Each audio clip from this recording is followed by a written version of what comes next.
Praise the Lord. ഈശംഷിയാക്കി സ്തുതിയായിരിക്കട്ടെ. അവേ മരിയ. എൻ്റെ പേര് അനു. ഞാൻ അബുദാബിയിൽ നിന്ന് വരുന്നു. ഞങ്ങൾ അബുദാബിയിൽ നിന്ന് വരുന്ന വഴിയാണ്. എനിക്ക് ഈ കുഞ്ഞിൻ്റെ കാര്യത്തിലാണ് വലിയൊരു സാക്ഷ്യം പറയാനായിട്ടുള്ളത്. ഞാൻ ആദ്യമായിട്ട് ഉടമ്പടി എടുക്കുന്നത് 2018 അതിൽ എൻ്റെ ഒരു ആവശ്യത്തിനായിട്ട്, ഒരു വീടിൻ്റെ ആവശ്യത്തിനായിട്ട് ഞാൻ ഉടമ്പടി എടുത്തു. എനിക്കത് സാധിച്ച് കിട്ടിയില്ല. ഞാൻ ഉടമ്പടി ഞാൻ ഉഴപ്പുകയും ചെയ്തു. എനിക്ക് സാധിച്ച് കിട്ടുകയും ചെയ്തില്ല. പിന്നെ ഞാൻ ഉടമ്പടി എടുക്കുന്നത് 2020 അതും എൻ്റെ ഒരു പ്രത്യേക ഒരു ആവശ്യത്തിനായിട്ട്. അന്നേരം ഞാൻ ഉടമ്പടി ശരിക്കും ഞാൻ പറഞ്ഞ പോലെ ഞാൻ ചെയ്തിട്ടില്ല. എനിക്ക് ആവശ്യം സാധിച്ച് കിട്ടിയില്ല. ആ ഉടമ്പടി എടുക്കുന്ന സമയത്ത് ഞാൻ പ്രഗ്നൻ്റാണ്. അപ്പം ആ രണ്ടാമത്തെ ഉടമ്പടി എടുക്കുന്ന സമയത്ത് ഞാൻ പ്രാർത്ഥനകളെല്ലാം ശരിക്കും ഞാൻ ചെയ്തിട്ടുണ്ടായിരുന്നു. പക്ഷേ ഉടമ്പടിയിൽ പറഞ്ഞിട്ടുള്ള ചില വ്യവസ്ഥകളൊന്നും ഞാൻ പാലിച്ചിട്ടില്ല. അതായത് മനസ്സ് അത്ര ശുദ്ധമല്ലായിരുന്നു.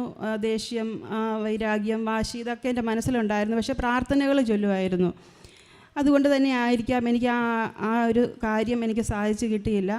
അപ്പം ഞാൻ പ്രഗ്നൻ്റ് ആയിരുന്ന സമയത്തായിരുന്നു ഇത് സംഭവിച്ചത്. ഞാൻ ഈ ആവശ്യം സാധിച്ചു കിട്ടാഞ്ഞുകൊണ്ട് ഞാൻ ഉടമ്പടി പ്രാർത്ഥനകളും എല്ലാ പ്രാർത്ഥനകളും ഒരു 2-3 ആഴ്ചത്തേക്ക് ഞാൻ സ്റ്റോപ്പ് ചെയ്തു. എന്താണോ മനസ്സിലെ വിഷമമാണോ വാശിയാണോ എന്നാന്നറിയത്തില്ല, എല്ലാം സ്റ്റോപ്പ് ചെയ്തായിരുന്നു. ആ സമയത്താണ് ഞാൻ 6ാം മാസത്തിൽ 24ാമത്തെ ആഴ്ചയിൽ ഈ കുഞ്ഞിനെ ഞാൻ ഡെലിവറി ആയി. എല്ലാവർക്കും അറിയാമല്ലോ, 36 വീക്സും 9 ഡേയ്സുമാണ് ഒരു ഗർഭസ്ഥ ശിശുവിൻ്റെ വളർച്ച. പക്ഷേ 24ാമത്തെ ആഴ്ചയിൽ എക്സ്ട്രീം പ്രീ ടൈം ബേബി ആയിരുന്നു ഇവൻ. ഞാൻ ഡെലിവറി ആയി. കുഞ്ഞിന് കോംപ്ലിക്കേഷൻസ് ഒന്നുമില്ല. കുഞ്ഞ് എൻ്റെ ഈ ഒരു കൈപ്പത്തിയിൽ ഒതുങ്ങാവുന്ന അത്രയേ ഉള്ളായിരുന്നു. 870 ഗ്രാം തൂക്കം മാത്രം. അവന് ഒരു മനുഷ്യൻ്റെ ഒരു ആകൃതി രൂപം ഒന്നുമില്ല. അവൻ്റെ കണ്ണുകൾ ആയിട്ടില്ല. സ്കിന്ന് നമ്മൾ തൊട്ടാൽ സ്കിന്നില്ല. ചോര കുഞ്ഞിനെയാണ് നമ്മൾ പിടിക്കുന്നത്. വേറൊരു രൂപമായിരുന്നു കുഞ്ഞിന്. ഈ സമയത്ത് കുഞ്ഞിനെ വെൻറ്റിലേറ്ററിലാക്കി. വെൻറ്റിലേറ്റർ സപ്പോർട്ട് കൊടുത്തു. വെൻറ്റിലേറ്റർ സപ്പോർട്ടിൽ ഞാൻ പിറ്റേ ദിവസം അറിയുന്നു. അന്നേരം ഞാൻ കുഞ്ഞിന് വേണ്ടി ഞാൻ പ്രാർത്ഥിച്ചില്ല. എന്നോടും എല്ലാവരും വീട്ടിലുമൊക്കെ വിളിച്ചപ്പോൾ പറഞ്ഞു, എന്താണെങ്കിലും സംഭവിക്കുന്ന പോലെ സംഭവിക്കട്ടെ, അത് ഓർത്ത് വിഷമിക്കേണ്ട ആവശ്യമില്ല. ഞാനും അങ്ങനെ തന്നെ, എന്ത് വേണമെങ്കിലും സംഭവിക്കട്ടെ എന്നുള്ള എൻ്റെ ഒരു മനസ്സിൻ്റെ കാഠിന്യം എനിക്കുണ്ടായിരുന്നു. പക്ഷേ പിറ്റേ ദിവസം ഞാൻ ഹോസ്പിറ്റലിൽ ഡിസ്ചാർജ് ആയിട്ടില്ല. പിറ്റേ ദിവസം ഞാൻ അറിയുന്നത് കുഞ്ഞ് നല്ല ആക്റ്റീവാണ്. അപ്പോൾ എനിക്ക് കുഞ്ഞിന് വേണ്ടി അവനെ ഒന്ന് കാണാനും അവന് വേണ്ടി പ്രാർത്ഥിക്കാനും എൻ്റെ മനസ്സിന് തോന്നി. ഞാനവിടെ ചെന്ന് കണ്ടപ്പോൾ എനിക്ക് ഈ കുഞ്ഞിനെ വേണമെന്ന് എനിക്ക് തോന്നി. ഞാൻ അന്നേരം എൻ്റെ ഉഴപ്പിപ്പോയ എൻ്റെ ഉടമ്പടി വീണ്ടും ഞാൻ തുടങ്ങി. ഞാൻ ആ ഇൻക്യുബേറ്ററിൽ മാതാവിൻ്റെ ഉടമ്പടി പുസ്തകത്തിൻ്റെ പുറവശത്തെ മാതാവിൻ്റെ കൃപാസന മാതാവിൻ്റെ ഫോട്ടോയും എടുത്ത് വെട്ടി ഇവിടുത്തെ കാശുരൂപം കൂടെ ഞാൻ ഒരുമിച്ച് ഒരു കവറിനകത്ത് ഇട്ട് ഇൻക്യുബേറ്ററിൽ കൊണ്ട് ഞാൻ ഒട്ടിച്ച് വെച്ചു. അതിനുശേഷം വലിയ അത്ഭുതമാണ് അവിടെ നടന്നത്. ഡോക്ടേഴ്സ് പോലും മിറാക്കിൾ ബേബി എന്നാണ് ഈ കുഞ്ഞിനെ വിളിച്ചത്. കാരണം മെയ് 28 ഞാൻ ഡെലിവറിയായി. ജൂൺ 3-ാം തീയതി എനിക്ക് രാവിലെ ഹോസ്പിറ്റലിൽ നിന്ന് കോള് വന്നു. കുഞ്ഞ് നല്ല ആക്റ്റീവാണ്, കുഴപ്പമൊന്നുമില്ല, അവനെ ഞങ്ങൾ വെൻറ്റിലേറ്ററിൽ നിന്ന് മാറ്റുവാണ്, എക്സ്റ്റുബേറ്റ് ചെയ്യുവാന്ന് പറഞ്ഞു. അപ്പം ഞങ്ങൾ ഒത്തിരി സന്തോഷിച്ചു. വൈകുന്നേരം ആയപ്പോഴത്തേക്കും ഞാൻ വിളിച്ചു, കുഞ്ഞെങ്ങനുണ്ട്, വെൻറ്റിലേറ്റർ സപ്പോർട്ടില്ലാതെ അവൻ ഓക്കെ ആണോ? നഴ്സുമാരെല്ലാം സന്തോഷത്തോടെ പറഞ്ഞു അവൻ ഓക്കെ ആണ്. അന്നേരം ഞങ്ങൾ സന്തോഷമായിട്ട് അന്നേരം കുഞ്ഞിന് വേണ്ടി പ്രാർത്ഥിക്കുന്നുണ്ട്. പിറ്റേ ദിവസം രാവിലെ എനിക്ക് ഹോസ്പിറ്റലിൽ നിന്ന് കോള് വന്നു. കുഞ്ഞിനെ രാത്രിയായപ്പോൾ ഭയങ്കരമായിട്ട് അവനെ ബ്രീത്ത് എടുക്കാൻ സ്ട്രഗിൾ ചെയ്യുമായിരുന്നു. അവനെ വീണ്ടും ഇൻറ്റുബേറ്റ് ചെയ്തു. ഞങ്ങൾ 6 മണിയായിരുന്നു, എഴുന്നേറ്റിട്ടില്ലായിരുന്നു. ഞാൻ ഹസ്ബൻഡിനോടും പറഞ്ഞു. ഹസ്ബൻഡ് പിന്നെ ജോലിക്കായിട്ട് എഴുന്നേറ്റ് പോയി. ഞാൻ പ്രാർത്ഥിച്ചിട്ടൊക്കെ കുറച്ച് നേരം കൂടെ കടന്നപ്പോൾ എനിക്ക് മാതാവിൻ്റെ ഒരു ദർശനം ഉണ്ടാവുകയാണ്. മാതാവ് ഉണ്ണീശോ ഒരു ഷോപ്പിംഗ് മോൾ പോലെയാണ് എനിക്ക് കാണുന്നത്. മാതാവ് ഉണ്ണീശോയും കൂടെ ഇങ്ങനെ എൻ്റെ എതിർവശത്തായിട്ട് ഓപ്പോസിറ്റ് ഇങ്ങനെ എൻ്റെ അടുത്തോട്ട് നടന്നു വരികയാണ്. ഞാൻ മാതാവിനെ കാണുന്നത് ഇവിടെ നിന്ന് നമ്മൾ രൂപം എടുത്തുകൊണ്ട് വരുന്ന അമലോത്ഭ മാതാവിനെയാണ് ഞാൻ കാണുന്നത്. ഒരു 20-21 വയസ്സുള്ള നല്ല സുന്ദരിയായിട്ടുള്ള നല്ല പൊക്കമുള്ള നല്ലൊരു മാതാവിനെ ഞാൻ കാണുന്നു. വെള്ളയും നീലയും ഉള്ള ഡ്രസ്സാണ് ഇട്ടിരിക്കുന്നത്. ഉണ്ണീശോയും അതുപോലെ തന്നെ ഒരു കുഞ്ഞുണ്ണീശോ, 1-2 വയസ്സുള്ളൊരു ഉണ്ണീശോ, വളരെ ഒത്തിരി നല്ല. ഞാൻ ആ സ്വപ്നത്തിൽ തന്നെ എനിക്ക് തന്നെ തോന്നിക്കുകയാണ്, നല്ല ആരോഗ്യമുള്ള ഒരു നല്ല കുഞ്ഞാണല്ലോ എന്ന് എൻ്റെ മനസ്സിൽ തോന്നിക്കുകയാണ്. അത് എനിക്കൊരു കൈപ്പാടകലെയായപ്പോഴത്തേക്കും 2 പേരും വന്ന് എൻ്റെ മുന്നിൽ നിന്ന് മാതാവ് വലതുവശത്തേക്ക് ചിരിച്ചുകൊണ്ടങ്ങ് അപ്രത്യക്ഷമായി പോയി. ഉണ്ണീശോ മാത്രം അവിടെ എന്നെ നോക്കിക്കൊണ്ട് വളരെ പരിചയമുള്ള പോലത്തെ ആ ഒരു നോട്ടത്തിൽ ചിരിച്ചുകൊണ്ട് എന്നെ നോക്കി നിൽക്കുകയാണ്. ഞാനപ്പോൾ കൈ നീട്ടിയപ്പം എൻ്റെ കയ്യിലേക്ക് ഓടി കയറി വന്നു. ഞാൻ എന്നിട്ട് ആ ഉണ്ണീശോയെ അവിടെ എല്ലാം ഇങ്ങനെ കാണിച്ചുകൊണ്ട് നടക്കുകയാണ്. മോനെ അത് നോക്ക്, ഇത് നോക്കെന്നൊക്കെ പറഞ്ഞുകൊണ്ട് ഞാൻ എൻ്റെ എളിയിൽ വെച്ചുകൊണ്ട് നടന്ന് ഞാൻ അങ്ങനെ ആ സ്വപ്നം എനിക്ക് അതോടുകൂടി തന്നെ വേറൊരു സ്വപ്നം. അപ്പം ഞാൻ ആദ്യം ഉടമ്പടി വെച്ച കാര്യം എനിക്ക് നടക്കാതെ വന്നപ്പോൾ എൻ്റെ മമ്മി എൻ്റെ അടുക്കെ ചോദിക്കുന്നു, നീ എന്തിന് പേടിക്കുന്നു? നീ ഉടമ്പടി എടുത്തതല്ലേ, പിന്നെ നീ എന്തിന് പേടിക്കുന്നു എന്ന് ചോദിച്ചപ്പോൾ എൻ്റെ ശരീരം ഒന്ന് വിറച്ചു. അന്നേരം എനിക്ക് ഒരു പ്രാർത്ഥന ഞാനിങ്ങനെ ഈശോ നമ്മൾ രൂപത്തെട്ടിൻ്റെ അവിടുന്ന് എനിക്ക് കേൾക്കുകയാണ്, ഓ എൻ്റെ ഈശോയെ ഞങ്ങളുടെ പാപങ്ങൾ ക്ഷമിക്കണമേ എന്നുള്ള പ്രാർത്ഥന. ഇങ്ങനെ അത് ഒരു നല്ലൊരു സ്ത്രീ ശബ്ദത്തിൽ നല്ലതായിട്ട് കേൾക്കുകയാണ് ഞാൻ. അപ്പോൾ എനിക്ക് വലിയ പ്രാർത്ഥനയൊന്നും ഇല്ലാത്ത ഒരാളാണ്. അപ്പം മമ്മി എന്നെ ദേഷ്യപ്പെട്ട് തട്ടിക്കൊണ്ട് എന്നെ തട്ടിയിട്ട് പറഞ്ഞു, ചൊല്ലടി എന്ന് പറഞ്ഞു. അപ്പോൾ ഞാൻ ആ കൂട്ടത്തിൽ ഞാൻ ആ പ്രാർത്ഥന ചൊല്ലി. അങ്ങനെയാണ് ഞാൻ ആ സ്വപ്നം അവിടെ അത് കഴിഞ്ഞത്. പെട്ടെന്ന് ചാടി എഴുന്നേറ്റ് എൻ്റെ ഹസ്ബൻഡിനെയൊക്കെ പെട്ടെന്ന് വിളിച്ച് വിവരം അറിഞ്ഞു. കറക്റ്റ് ഹോസ്പിറ്റലിൻ്റെ പ്രോട്ടോക്കോൾ മാത്രമാണ് 34 വീക്സ് എന്നുള്ളത്. പക്ഷേ ഈ 34 വീക്സ് കുഞ്ഞവിടെ കടന്നു. അത് അവിടുത്തെ പ്രോട്ടോക്കോൾ അനുസരിച്ച് മാത്രം. കുഞ്ഞിന് ആരോഗ്യപരമായിട്ട് അവന് ഒരു കുഴപ്പമില്ല, ഒരു പ്രീ ടൈം ബേബിയുടേതായിട്ടുള്ള ഒരു കുഴപ്പമില്ല. കുഞ്ഞ് നല്ല ആക്റ്റീവ്. കുഞ്ഞിനെക്കാട്ടിലും ഇവൻ 24 ആഴ്ചയാണെങ്കിൽ ഇവനെക്കാട്ടിലും 30-32 ആഴ്ചയിലുള്ള കുഞ്ഞുങ്ങൾ അവിടെ ലങ് കൊളാപ്സൊക്കെ ആയിട്ട് കിടപ്പുണ്ട്.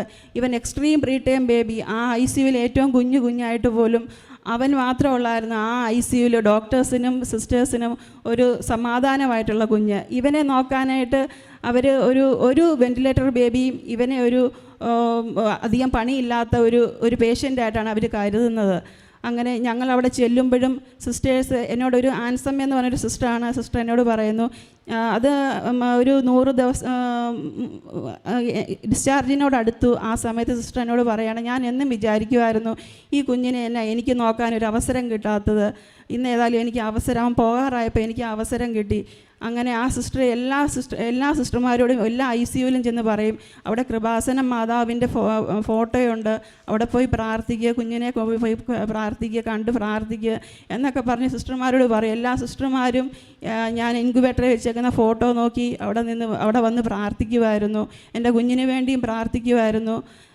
വളരെ മിറാക്കിൾ ബേബി എന്നാണ് ഡോക്ടർമാർ പറയുന്നത്. ഒരു കുഴപ്പമില്ലാതെ എൻ്റെ കുഞ്ഞിനെ 100-ാം ദിവസം സെപ്റ്റംബർ 6-ാം തീയതി എനിക്ക് കുഞ്ഞിനെ ഡിസ്ചാർജായി കിട്ടി. ഈ മെയ് 28-ാം തീയതി എൻ്റെ കുഞ്ഞിന് 1 വയസ്സാകുവാണ്. ഇന്ന് ഈ നിമിഷം വരെ ഒരു ജലദോഷപ്പനി പോലും ആയിട്ട് എൻ്റെ കുഞ്ഞിനെയും കൊണ്ട് ഞാൻ ഹോസ്പിറ്റലിൽ പോയിട്ടില്ല. ഡോക്ടർമാരൊക്കെ പറയും എല്ലാ 3 മന്തിലും കൊച്ചിന് മെഡിക്കൽ ചെക്കപ്പ് വേണമെന്ന് പറയും. പക്ഷേ ഞങ്ങൾ അതിനെ വലിയ കാര്യമാക്കി കാണുന്നില്ല. എൻ്റെ ഹസ്ബൻഡും എന്നോട് പറയുന്നത്, അവന് പ്രത്യേക ശക്തിയുള്ള മാതാവ് തന്ന കുഞ്ഞാണ്. മാതാവ് മെഡിക്കൽ സയൻസ് 5% പോലും ചാൻസ് ഗ്യാരൻറ്റി പറയാത്ത കുഞ്ഞിനെ മാതാവ് എനിക്കൊരു 101% ഗ്യാരൻറ്റി ആയിട്ട് ഉണ്ണീശോയാണ് എനിക്ക് തന്നത്. ഞാൻ ആ ഉണ്ണീശോയെ തന്നപ്പോൾ അതിലും വലിയ ഗ്യാരൻറ്റി എനിക്കില്ല. ഞാൻ ഉറച്ച് വിശ്വസിക്കുന്നു എൻ്റെ കുഞ്ഞിന് ഒരാപത്തും ഇനി ഒരിക്കലും ഉണ്ടാകത്തില്ല. എൻ്റെ കുഞ്ഞിനെ മാതാവ് സംരക്ഷിക്കുന്നു. മാതാവ് തന്ന കുഞ്ഞാണെന്ന് ഞാൻ ഉറച്ച് വിശ്വസിക്കുന്നു. എൻ്റെ അമ്മയ്ക്ക് കോടാനുകോടാനും നന്ദികൾ ഞാൻ പറയുന്നു. അതുപോലെ തന്നെ നിരവധിയായ അനുഗ്രഹങ്ങൾ എൻ്റെ ജീവിതത്തിൽ ഇപ്പോഴും എനിക്ക് നടന്നുകൊണ്ടിരിക്കുന്നു. ഇന്നലെ വൈകിട്ടും കൂടെ ഞങ്ങൾക്ക് ലഗേജ് ബാഗൊക്കെ വെയിറ്റ് കൂടുതലായിരുന്നു, 5 കിലോ കൂടുതലായിരുന്നു. അന്നേരം എൻ്റെ ഹസ്ബൻഡ് പറഞ്ഞു പ്രാർത്ഥിക്കാൻ പറഞ്ഞു. ഞാൻ ശീകരണ പ്രാർത്ഥന 9 പ്രാവശ്യം പ്രാർത്ഥിച്ചു. 5 കിലോ വെയിറ്റ് ഉണ്ടായിരുന്നു. അപ്പം ഞാൻ കുഞ്ഞിനെ എടുക്കുന്നതുകൊണ്ട് 5-6 വേറെ ഹാൻഡ് ക്യാരിയും കൂടെ ഉണ്ട്. എൻ്റെ ഹസ്ബൻഡ് തന്നെ അത് എടുക്കാൻ മേല. ജസ്റ്റ് അവിടെ ഇരുന്ന് ആ എയർ ഹോസ്റ്റസിനോട് ചോദിച്ചു, ഈ ഒരു ബാഗും കൂടെ വെക്കാവോ എന്ന് ചോദിച്ചു. അവർ അത് അലൗ ചെയ്തു. മൊത്തം 13 കിലോ വെയിറ്റാണ് എക്സ്ട്രാ കയറിപ്പോയത്. ഇതിന് മുന്നേ ഞങ്ങൾ വന്നപ്പോൾ 1 കിലോ വെയിറ്റ് കൂടിയപ്പോൾ ഞങ്ങൾ എക്സ്ട്രാ പേയ്മെൻറ്റ് ചെയ്തു.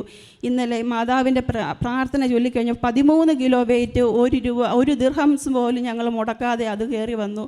അതുപോലെ തന്നെ ഞങ്ങൾ അബുദാബിയിൽ ഞങ്ങൾ 3rd ഫ്ലോറിലാണ് താമസിക്കുന്നത്. എൻ്റെ മൂത്ത മകൻ ഒരു MD ആയിട്ടുള്ള ഒരു പെർഫ്യൂം ഒരു ബോട്ടിൽ താഴേക്ക് ഇട്ടായിരുന്നു. അത് ചെന്നൊരു കാറിൻ്റെ മുകളിലാണ് ചെന്ന് വീണത്. ഒരു അറബിയുടെ കാറിൻ്റെ മുകളിലാണ് ചെന്ന് വീണത്. അപ്പോൾ അവർ ഭയങ്കര പ്രശ്നമായി. പിറ്റേ ദിവസം എൻ്റെ ഹസ്ബൻഡില്ല, ഞാൻ പോലീസ് സ്റ്റേഷനിൽ പോകേണ്ടി വന്നു. അപ്പം അവർ പറഞ്ഞു അവർക്ക് ഇൻഷുറൻസ് അവർ കൊണ്ടുപോകത്തില്ല, ഒരുപാട് ദിവസങ്ങളെടുക്കും, പിന്നെ വേറെ ഒത്തിരി പ്രൊസീജിയറുകളും കാര്യങ്ങളൊക്കെ ഉണ്ട്, അതുകൊണ്ട് ഇൻഷുറൻസിൽ അവർ വിടത്തില്ല. അവർക്ക് ഞങ്ങൾ പേയ്മെൻറ്റ് ചെയ്ത് ഉടനെ വണ്ടി റിപ്പയർ ചെയ്ത് കൊടുക്കണം. ഞങ്ങൾക്ക് വേറെ നിവൃത്തിയില്ല. എന്നിട്ട് ഞങ്ങൾ ഓക്കെ പറഞ്ഞു.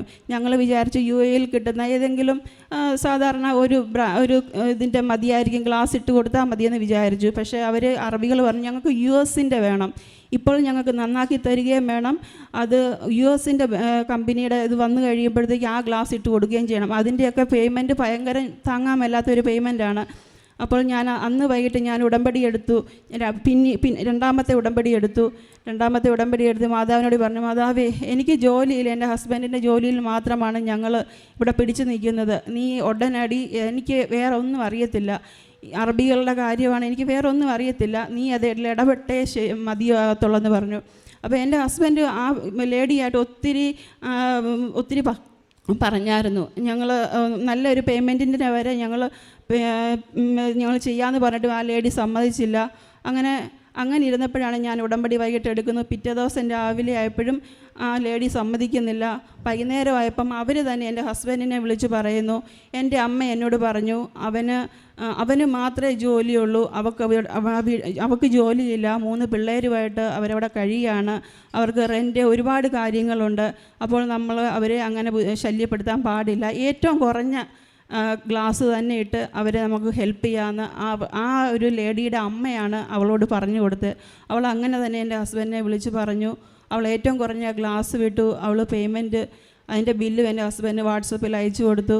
ഇങ്ങനെ നിരവധിയായിട്ടുള്ള അനുഗ്രഹങ്ങൾ മാതാവ് ഇങ്ങനെ ചെയ്തുകൊണ്ടിരിക്കുകയാണ് ഞങ്ങളുടെ ജീവിതത്തിൽ. എനിക്ക് ആവശ്യത്തിനല്ല ഞാൻ മാതാവിനെ ഞാനിപ്പോൾ മുറുകെ പിടിച്ചിരിക്കുന്നത്. ഞങ്ങൾക്ക് വേണം മാതാവിനെ, ഞങ്ങളുടെ ജീവിത അവസാനം വരെ വേണം. ഞാൻ നിത്യതയിലും, എൻ്റെ മമ്മി മരിച്ചുപോയി, എൻ്റെ മമ്മിയുടെ നിത്യശാന്തിക്കായിട്ട് മാതാവിനോട് അതാണ് എൻ്റെ ഉടമ്പടിയിലെ രണ്ടാമത്തെ നിയോഗം, എൻ്റെ മമ്മിയുടെ നിത്യശാന്തി. എൻ്റെ ആവശ്യങ്ങളെക്കാൾ കൂടുതൽ എൻ്റെ മാതാവ് എൻ്റെ ജീവിതത്തിലും എനിക്കെപ്പോഴും എൻ്റെ മക്കളുടെ കൂടെയും എന്നും വേണമെന്ന് മാതാവിനോട് പ്രാർത്ഥിക്കുന്നു. അതിനുവേണ്ടി ഉള്ള എല്ലാ അനുഗ്രഹം മാതാവ് തരണമേ എന്ന് അമ്മയുടെ തിരുസന്നിധിയിൽ ഞാൻ പ്രാർത്ഥിക്കുന്നു. ഈ കുഞ്ഞിനെ ഇവിടെ ആദ്യം ഇന്ത്യ മഹാരാജ്യത്തിൽ ഞങ്ങൾ കാലുകുത്തിയാൽ ഈ കുഞ്ഞിനെ ഇവിടെ കൊണ്ടുവന്നിട്ട് എവിടെയും കൊണ്ടുപോകത്തുള്ളതെന്ന് ഞങ്ങൾ ഉറച്ച ഡിസിഷൻ എടുത്തിട്ടുണ്ടായിരുന്നു. അത് ഞങ്ങൾക്ക് ഇന്ന് സാധിച്ചു കിട്ടി. മാതാവിനോട് എത്ര നന്ദി പറഞ്ഞാലും തിരുക്കുമാരന് 1000 നന്ദി പറയാം.